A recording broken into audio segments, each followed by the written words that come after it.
어린이집 보내려는데 뉴스랑 SNS에 아동학대에 연관된 내용 때문에 걱정되시죠? 저도 어린이집 선생님이었지만 막상 아이 어린이집 보낼 땐 걱정 반, 설레임 반이더라고요. 아는 만큼 보인다고 직접 상담을 가보니 보내야 할 어린이집을 딱 알겠더라고요. 다 비슷한 것 같은데 라는 생각이 드셨나요? 제가 아이 어린이집을 선택할 때 중요하게 생각하고 결정한 5가지 알려드릴게요.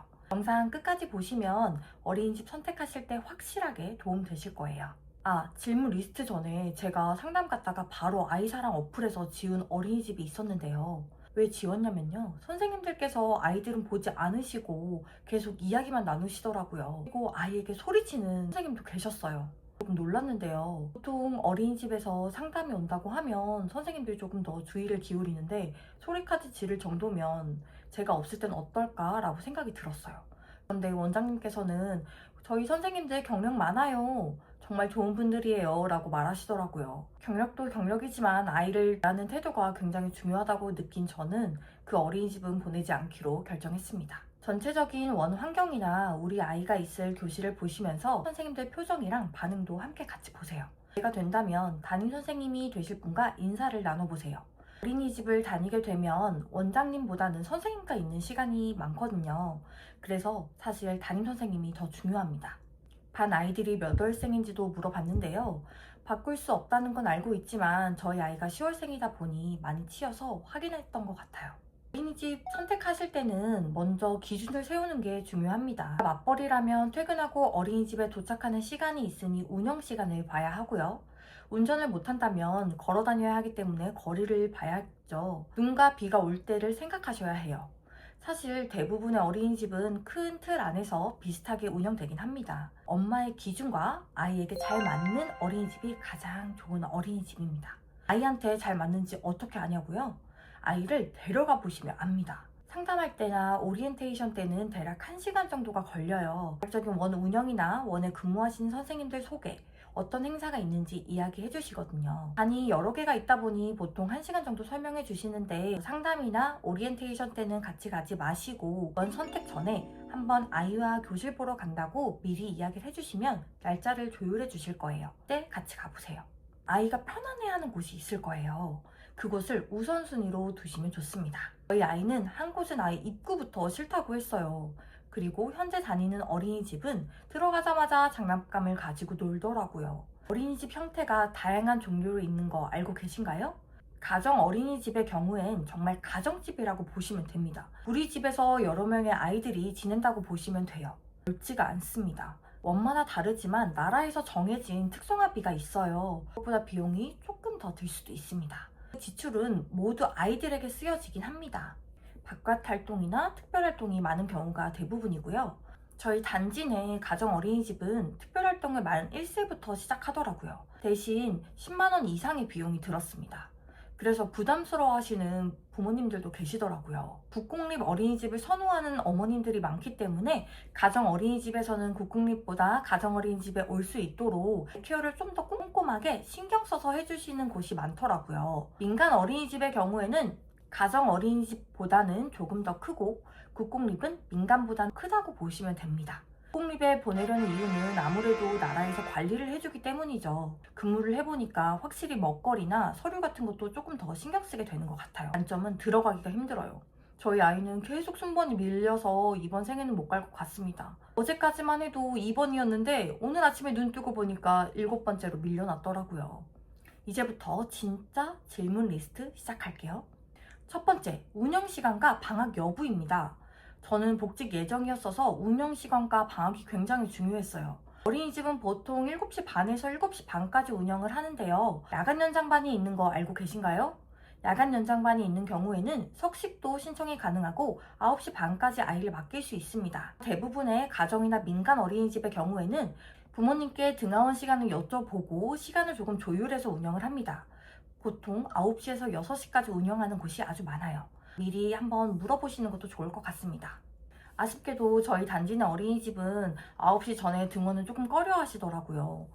처음엔 안 된다고 하셨는데 아이들이 계속 빠져나가니까 운영 시간을 조금 더 조절해 준다는 소문을 들었습니다. 아이가 조금 늦게 하원을 해야 한다면요, 연장반을 신청해야 하는데요. 연장반이란 4시 이후에 보육하는 것을 말하는데요. 아이들이 별로 없으면 반별로 모여서 보육을 합니다. 반별로 모여있기 때문에 우리 담임 선생님이 아니라 다른 반 선생님이 오실 수 있다는 거 생각해 두셔야 해요. 국공립 어린이집은 방학을 없애는 추세인데요. 가정이나 민간 어린이집의 경우에는 여름, 겨울, 7월 말, 12월 말 이렇게 방학이 있습니다.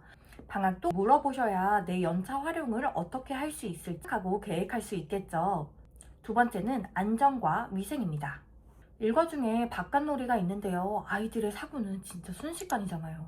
저희 아이도 집에서 놀다가 다친 적이 한두 번이 아닌데요. 그래서 저는 바깥놀이를 어디서 하는지, 놀이터가 어디에 위치하는지, 바깥놀이의 유무, 그리고 보조 선생님이 함께 가시는지 여쭈어 보았어요.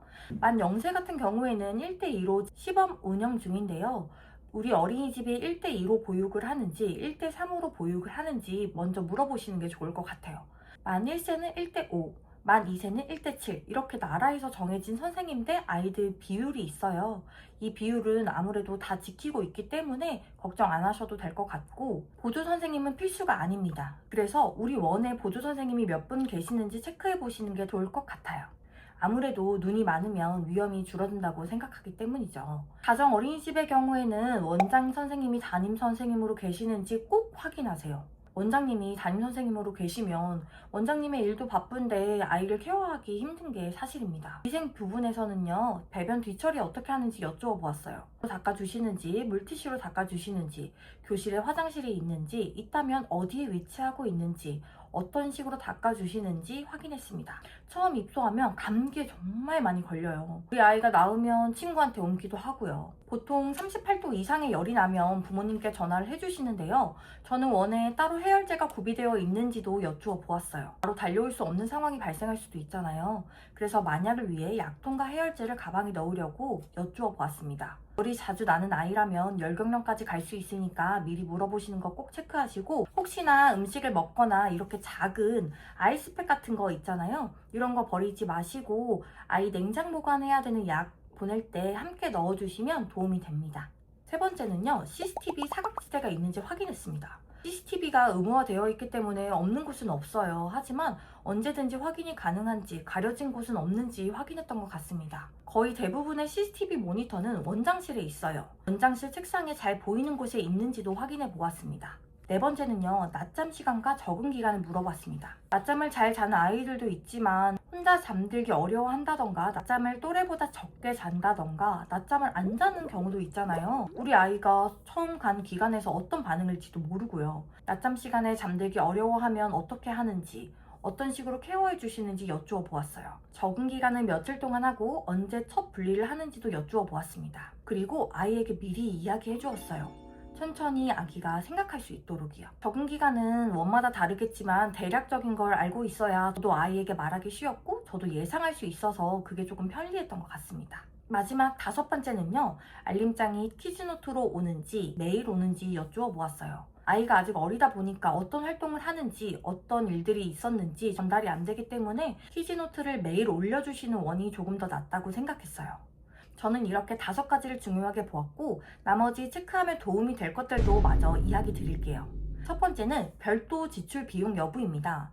돈이 중요하잖아요. 지출 비용이 많이 들면 부담되는 것도 사실이고요. 그래서 입학금, 특성화, 특별활동, 생일 답례품 등 제가 따로 준비해야 되는 부분이 있는지 여쭈어 보았어요. 한을 원에서 세척을 안 하고 업체를 쓰는 경우도 있습니다. 달에 10,000원 정도 나가는데요. 이런 비용들을 제가 알고 있어야 가계부 작성할 때 편리해서 저는 이런 비용들 많이 여쭤보고 메모장에 남겨뒀습니다. 견학이나 부모 참여 수업, 행사들이 있는지 여쭈어보시는 게 중요합니다. 미리 알아야 소중한 연차를 활용할 수 있기 때문에, 물론 무조건 따라가야 되는 경우는 없어요. 하지만 가야 되는 경우들이 생기기 때문에 한번 미리 예상하면 나중에 좀 더 편하더라고요.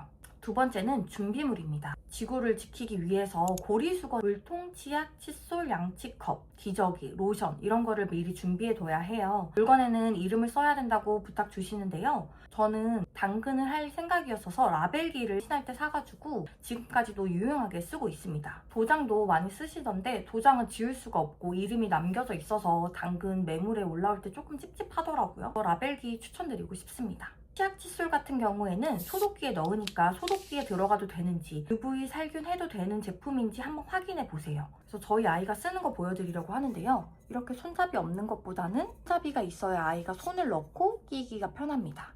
이것도 살균이 되는지 확인해 보시는 게 좋아요. 칫솔이나 컵 같은 경우에는 대부분의 원에서 소독기를 사용하고 있기 때문이에요. 낮잠 이불 밑에 폭신한 매트를 깔아주는지도 여쭈어 보았어요. 저는 딱딱한 바닥에서 자는 거를 통하지 않는 편이라서 아이도 좀 폭신한 걸 좋아하더라고요. 제가 그렇게 키워와서 그런지 모르겠는데 원이 굉장히 따뜻해요. 그래서 이불은 너무 두꺼운 걸로 하지 마시고 사계절용으로 쓸 수 있는 걸로 준비하시는 게 좋습니다. 세 번째는 몇 세까지 운영하는지 여쭈어 보았습니다. 만 2세까지 있는 경우에는 다른 원으로 또 다시 이동해야 돼서 아이도 힘들고 엄마도 또 다시 적응시켜야 해서 힘든데요. 막상 그때 돼서 바로 알아보려면 원에 자리가 없을 수 있기 때문에 언제까지 운영하는지 그런 것도 체크해 보시는 게 도움이 됩니다.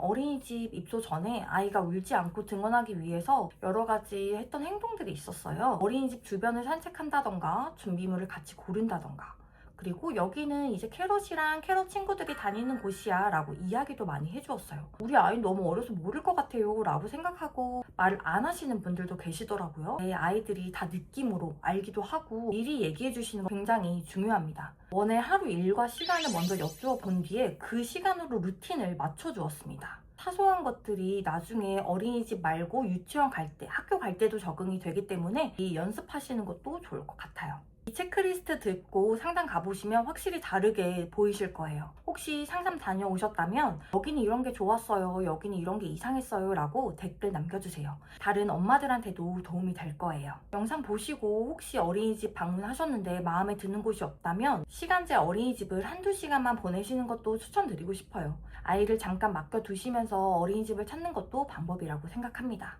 다음 영상에서는 제가 아이를 1년 동안 어린이집 보내면서 단 한 번도 울지 않고 등원시킨 비법을 공개하려고 합니다.